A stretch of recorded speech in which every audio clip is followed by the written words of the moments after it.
Hey guys, David here, and welcome to Digital Outlook. Now, hey, today is not as good as what yesterday was, and we got the wind blowing, but boy, it's so nice to get out here and do these walks. Guys, what I want to talk to us about today is a lot of the conjecture that's going on in this space right now, and it is happening like big time. So one of the big things that was coming out is that here we are, Ripple's going to face another brand new, class action lawsuit. And it's absolutely total FUD. The fact of the matter is, you go and research this, you're going to find out that this is the Ripple versus Zakhanov case that has just been moved forward. And this is where these guys are coming out. They feel like, oh, well, hey, we put in our money into the exchange. And for some of them, it's literally a terribly small amount. And needless to say, they're out there saying, oh, well, we did it on the expectation of this and this. And now that we've, lost money, they say, they're going to come out and say, well, we think that Ripple, was out there shilling this security and on and on and on. And guys, we know that XRP is not a security. These guys went out and purchased it themselves, not from Ripple, but off exchanges. And that is the craziest thing right there. Because you got Judge Annalisa Torres literally saying, hey, listen, these transactions that happen on these third-party exchanges when it comes to XRP, those were not securities transactions. And so, of course, you're going to be, these guys are trying to kind of now change the classification. I don't think it's going to go anywhere. But you got all the FUDsters picking it up, and obviously they're out there trying to just make their point and put as much FUD into it as possible. And it is really wild when you see this kind of conjecture going on. Now, another thing that has been coming out lately is this whole idea or anticipation that BlackRock might issue or create a XRP ETF. Now, we don't know for certain if that is going to happen or not. Larry Fink, he didn't clarify flat out that no, we're not doing it. And of course, when Brad Garlinghouse was on his Bloomberg interview and he was talking about it, well, he seemed to say that, listen, it's pretty much inevitable that we're going to see other ETFs in this digital asset space. And obviously that would include XRP. And in fact, he came out and said something to the effect that he believes there will literally be baskets of these things, almost maybe like mutual funds, I don't know, where you'd have like 2 or 3 or 4 different ones, all packaged together in a basket, and they, put that in an ETF and things like that. And I'll tell you what, if that happens, we're going to see some major movement in this space. And why is that? Well, of course, you're going to see a lot of institutional adoption. I mean, right now, we're watching Bitcoin absolutely fly. I mean, it went up to over 57,000 today at least. That is a phenomenal move when you consider just not that long ago, literally about a month ago, it had dropped down there around that 38, 39, 40,000. Here we are at 57,000. That is a massive move. Do you know how much money it takes to move Bitcoin literally $1,000? You're talking billions upon billions and upon billions. And of course, it's institutional money that's moving that. That is an absolute fact. Now, having said that, I genuinely believe that we could potentially see a major correction in this space. And guys, I want to say this much: be ready for it. Be ready for it. Look, I've been here and I have watched these things literally take off. I have seen them go on fire and crazy, but I've also been here to see those major corrections. And when I see those, I'll tell you what, for me, those represent some of the best and biggest opportunities for accumulation that you will ever see. Now, having said that, if we do get a flash crash like we did when Judy and I got in there, because, I've often shared, we got in March of 2020, of course, when, the whole this was going on, and the market had just boom, tanked. Black swan event kind of deal. And boy, did it ever march up from there. Now, with all that's going on in the wide world, with a lot of the conflicts, and of course this being an election year too, and all this other stuff going on, I think we could definitely, potentially, we could see a major correction before we see a massive boom. And guys, this is where, I'll tell you what, you have got to at least go out there, and this is where I'm encouraging you, for goodness sakes, you owe it to yourself to really take the time out and to research this space and what it may represent for you. Now, from a fundamental perspective, it is a no-brainer in my estimation, because we literally can see the infrastructure for, the new financial system being employed around the wide world. Every major central bank around the globe is talking about central bank digital currencies, aren't they? I mean, that's absolute fact. On top of that, You got projects out there like Hedera Hashgraph and others, and of course XRP Ledger, working on decentralized identity, and we know the government is just absolutely itching for us to have, these decentralized, these digital IDs. Now, having said that, boy, I often wonder, will they include your voting card in that? I mean, who knows? Because, of course, that's the big dispute. Should you be forced to show your ID voting or not? Now, I think, goodness sakes, you got to show your ID for practically everything. Why would you not show it, in order to be registered to vote and actually exercise that right as a citizen? I'm here in the United States, really as a permanent resident. I'm not yet a citizen. Just a few more months and I'll be able to start that application. But needless to say, I'm absolutely all for asking for, to prove those kind of things. Well, digital ID is really going to have a big impact on that, not to mention the possibility of calculating votes utilizing distributed ledger technology. Boy, I'll tell you, I think that would have a big, powerful impact on making these elections fair and transparent, don't you? I sure do. And I can't wait till we can see that. And I do believe that will eventually come down the road, zero doubt. Now, before a lot of these things happen, we're going to have to see regulatory clarity. But I do believe in this year, 2024, for sure, I think we're going to see stablecoin legislation. And I do believe that we will eventually see down the road, if not this year, into 2025, genuine regulatory clarity with respect to these digital assets and what kind of assets they are. Are they securities?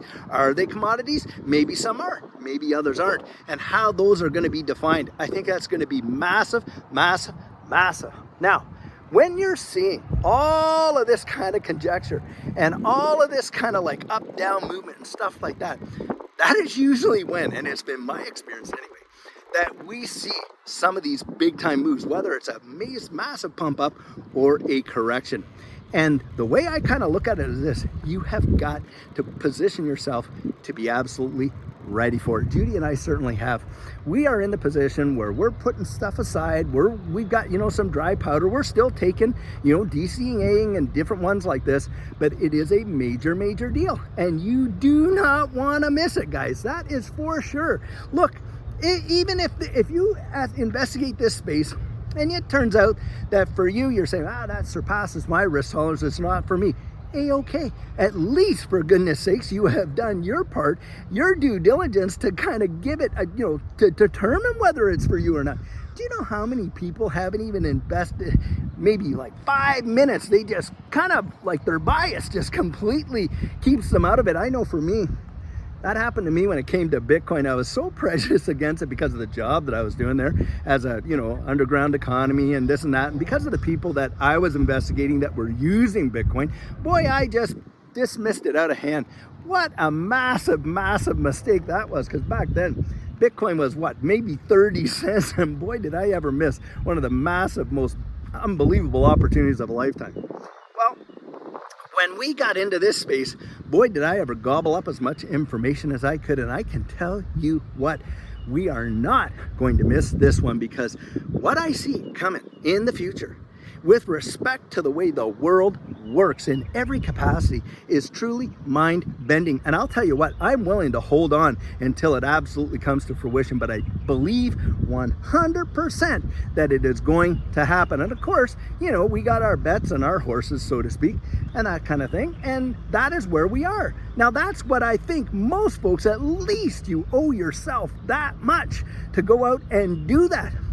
But I'll tell you, it is no surprise to me when we see all the stuff that is going on and how they've played around with these markets in ways that most people can't even fathom. It would not surprise me, guys, if we see a big zip down and all of a sudden, pow, up. And boy, oh boy, I'll tell you what, are we ever ready for it? Now, having said that, guys, I want you to think about this. This space has already got a reputation for making average folks literally millionaires, has literally changed the fortunes of so many. Now, a lot of people look at that and they think, yeah, well, that big move is over. There's just, there's no room to see moves like that. I'm telling you guys, that is absolutely the furthest thing from the truth. The reality is we are earlier than what most people even think, and the reason they think, by the way, that it's all passed over is because it's been about 10 years already. But guys, the thing is this, we have not yet seen that utility bull run, that absolutely massive adoption institutionally and the implementation for it around the wide world. Now think about this. Look, when they were out there going west and discovering all this stuff, yeah, like I say, there were the Lewis and Clarks. The deal is this, guys.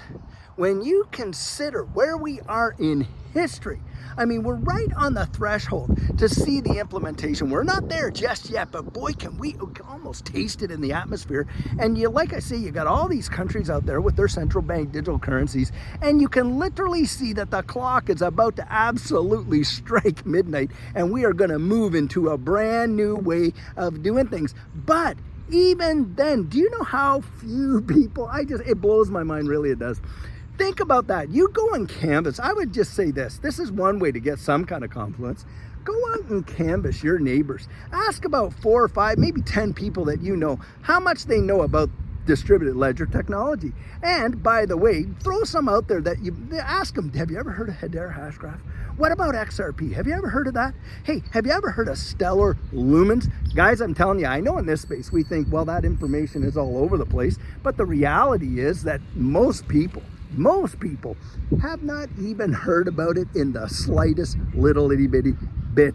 In fact, I think when you try to go out there and you do that exercise I just suggested, that will give you such a confluence, because most will come back and say, well, is that like Bitcoin? I mean, everything comes back to it's like Bitcoin, because of course Bitcoin has that name recognition kind of deal, doesn't it? And of course that's where they're going to come out and say, oh yeah, you know, I've heard about Bitcoin and stuff like that. But beyond that, guys, they know so little, and that right there is a telltale sign of just how early we are in the space that we're in right now.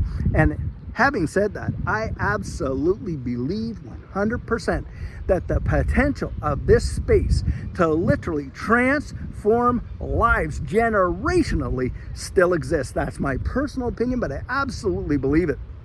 And you will see, I believe, within the next 5 years from now to probably about 2030, some of the most phenomenal generational changes in the way the world functions. It will be absolutely mind-bending, and we have examples of it already. It's already there, guys. I shared with you before how this medium that we're talking on right now didn't even exist, yet look how it's changed the way the wide world works. Guys, don't miss it. Get out there, really research it, and be ready. Guys, I don't want you to miss it, that's for sure. In fact, guys, I want you to be right there standing in that winner's circle when we cross the finish line and see the absolute fruition of what we've been talking about. And I believe a great day is on its way.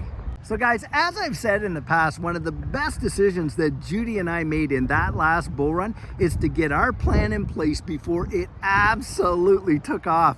And what our coaching program offers, that is where you and I can meet personally, one-on-one, for 1 hour over Zoom. And during that time, I share with you our personal journey in that last bull run and what enabled Judy and I to experience some amazing financial success.